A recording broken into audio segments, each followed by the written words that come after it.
John D. Rockefeller was my great-grandfather. For years, my siblings and I tried to keep this a secret because his name created such a buzz. Adulation, judgment, envy, and endless curiosity flew around us like a swarm of bees. I was afraid of the sting. People saw us as different, and that set us apart. Their preconception of my family, as akin to royalty, contributed to my sense of isolation and loneliness. I live with anxiety and gratitude, just like the generations of Rockefellers before me. Without anxiety and the desire to heal it, I would not be writing this story. The physical comforts and circumstances of my life were undeniably different from most people's. I grew up in big houses with lots of servants.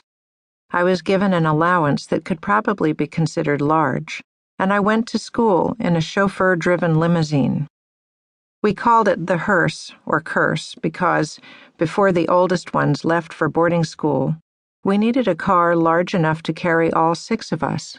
It had 2 jump seats in back. My siblings and I, and it turns out my cousins too, jumped out a block or 2 before we arrived at school so we could walk up to the door just like everyone else. We tried to hide who we were because we wanted to fit in, and also because my mother trained us not to stand out. As an heir to the Rockefeller legacy, I have found that real richness and power comes not from the amount of money, but from our connection to ourselves and one another. I am just as much Eileen as I am Rockefeller. I struggle with my weight. I am getting more lines in my face every year. I have fights with my husband. I get really impatient when I have to wait for a long time in the grocery or a gas line. And I hate going through airport security. Sound familiar?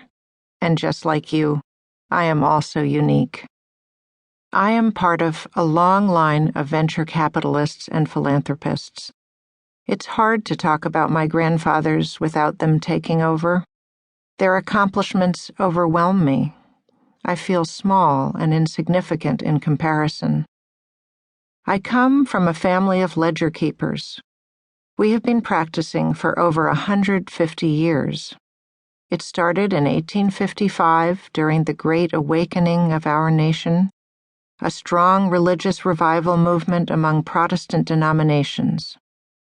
A 15-year-old boy felt compelled to drop out of Cleveland Central High School. He would have had to have studied Greek and Latin to qualify for college. That wasn't his plan.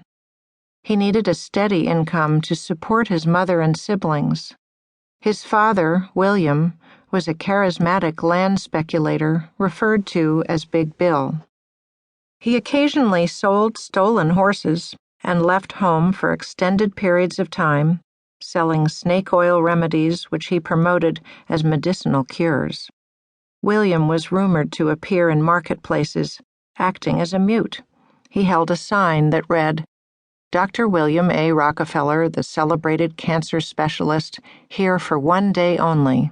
All cases of cancer cured unless too far gone, and then can be greatly benefited."